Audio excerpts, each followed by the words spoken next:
Snapchat, t'as monté vraiment haut, t'as fait énormément de gains, puis après ça, t'en as comme reperdu. C'est quoi l'histoire pour mettre les gens en contexte? Puis, est-ce que tu en retires des leçons pour plus tard de ça? Ben écoute, j'ai 3 titres dans mon CELI.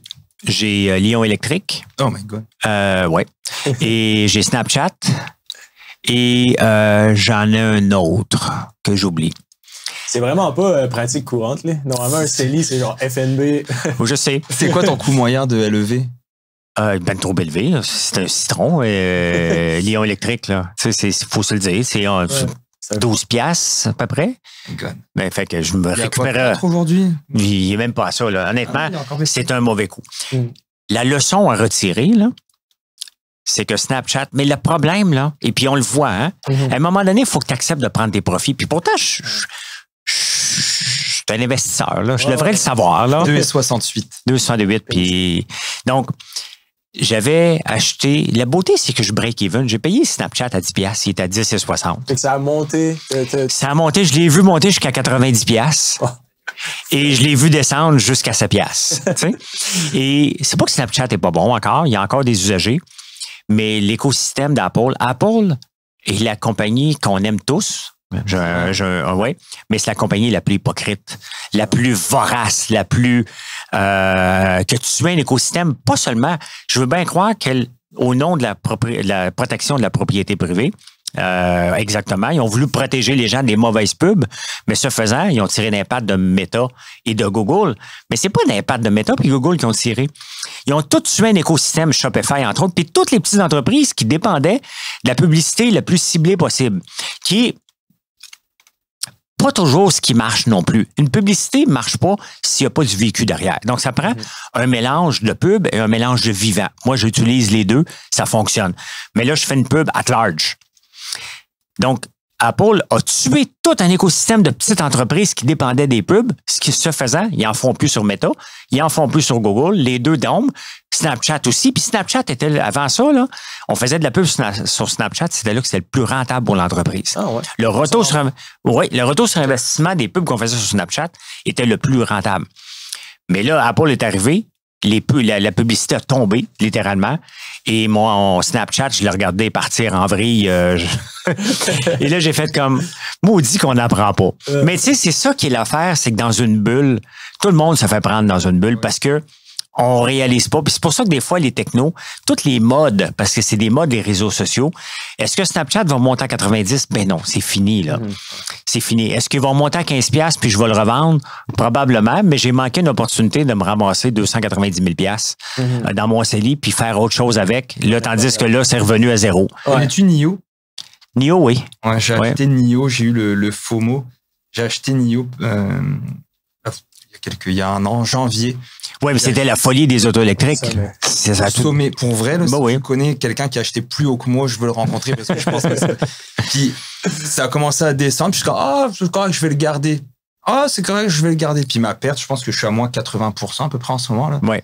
Puis, tu sais, je suis très à l'aise de le dire, même si je vends de la formation avec Uber en investissement. Mais c'est normal de faire des erreurs. Je le dis. Et c'est ça un peu qui me gosse. On parlait tantôt de day trading, etc., ou d'immobilier ou de crypto, c'est que les gars, t'as l'impression qu'ils ont fait 100% des bons coups. Jamais ils ont perdu une scène. Ça, c'est pas possible. Ça me gosse un petit peu cette mentalité-là de dire, check, je roule en Lambo, puis moi, je connais tous les trucs, puis jamais j'ai perdu de C'est impossible. Pas possible. C'est impossible. T'essayes, dans le fond, de limiter tes erreurs quand c'est un petit montant, puis de maximiser tes gains quand c'est un gros montant, mais ça marche pas comme ça. Tu sais, Snapchat, c'est de ma faute. Je suis aussi dans le cannabis, j'ai vendu à temps, puis j'en ai gardé un petit peu. Je dis, m'en garde un peu. OK, j'étais à moins 80%, là. Puis ça remontera jamais parce que le cannabis était le hype. Et là, le monde se rend compte, OK, mais c'est juste, il y a trop de compétition. Fait que tous les titres, Canopy, tout ça, ça vaut plus rien.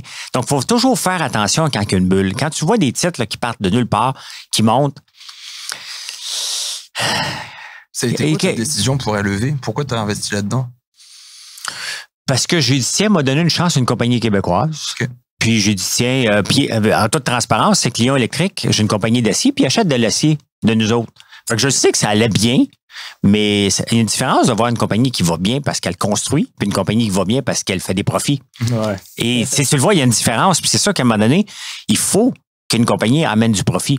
Le problème en ce moment, c'est que tu as parlé de NIO, mais toutes les compagnies d'auto électriques, il y a trop de compétition. Tout le monde a une auto électrique. Même au Canada, il y en a plusieurs manufacturiers aussi. Fait qu'à un moment donné, il va y avoir une congestion au sommet de tout ça. Là. Puis les grosses marques ont commencé à en faire. On parle de Volkswagen. Ben, ils sont toutes là. Puis c'est pour ça que, regarde, aujourd'hui, au moment qu'on enregistre ça, BRP vient de sortir ses chiffres ce matin. Skidoo, puis des chiffres exceptionnels. Pendant ce temps-là, tu as Taiga, une compagnie qui fait des autos électriques, des skidoo électriques. Ils en ont vendu 68. C'est exactement... Puis là, les gens vont dire, ouais, mais c'est le skidoo électrique, m'a acheté, puis il n'est pas cher, puis il a déjà valu cher. Moi, pour moi, Taiga, c'est la C-série du skidoo. Ils n'ont pas de chance d'aller se battre parce que Bombardier le regarde aller en ce moment, comme Airbus et Boeing regardaient Bombardier avec la C-série. Puis il y avait deux bras croisés par en arrière, puis il dit, ah ouais, fais-moi du marketing, là, on va te ramasser pour une pièce. Puis ils nous ont acheté pour une pièce, là. Taiga, sa seule particularité, c'est le moteur électrique. Donc, Polaris, Bombardier, Arctic 4, tout ça existe encore. Toute la gang qui font des skidoo, regarde ça. Je dis, OK, ben, débrouille-nous ça, ouvre-nous le chemin pour le skidoo électrique, là. Puis on va te ramasser ça pour pas cher. Donc, faut faire attention à ces modes-là. Puis l'auto électrique, en ce moment, j'en ai un autre. J'ai pas beaucoup, là. J'ai 10 000 $ d'actions d'une compagnie qui s'appelle Solo. Une compagnie de Vancouver. C'est laid comme auto. Mais ça n'a pas marché. Ben, elle est encore à la bourse, mais ça bouge pas. T'sais, ils ont signé avec Pizza Hut aux États-Unis. Mais tu sais, c'est normal qu'on se trompe. C'est normal qu'on se trompe, puis c'est normal aussi de prendre une pause parce que dans le day trading, si on veut faire du day trading, à un moment donné, on peut pas toujours être sharp. Puis c'est pour ça que quand j'en faisais que j'étais le plus efficace, c'était 4 jours par semaine. J'en faisais pas le vendredi. De 9h30 le matin, je commence à 8h, je regarde ce qui se passe un peu partout. Tu regardes certains day traders qui sont en direct, qu'est-ce qu'ils font, qu'est-ce qui va être hot à l'ouverture des marchés. S'il est sur quelque chose, t'embarques pas dessus parce qu'il risque de l'avoir pompé. Tu sais, à 10h30, il faut que tu fermes les livres. Fini. Tu as travaillé 1 heure, là. Dans le sable, parce que tu peux pas être sharp à regarder constamment, mais on s'ambitionne. Et le plus d'argent que j'ai fait, c'est quand je travaillais 4 jours par semaine, 1 heure par jour. That's it. Belle semaine. Ben, j'aimerais ça parce que c'est le fun. C'est le fun de se coucher et de dire, j'ai battu un algorithme aujourd'hui. J'ai été plus vite qu'eux autres. Ben, il faut que tu aies les outils qui viennent avec. Puis c'est pour ça qu'il faut que tu aies plusieurs fenêtres. C'est une passion.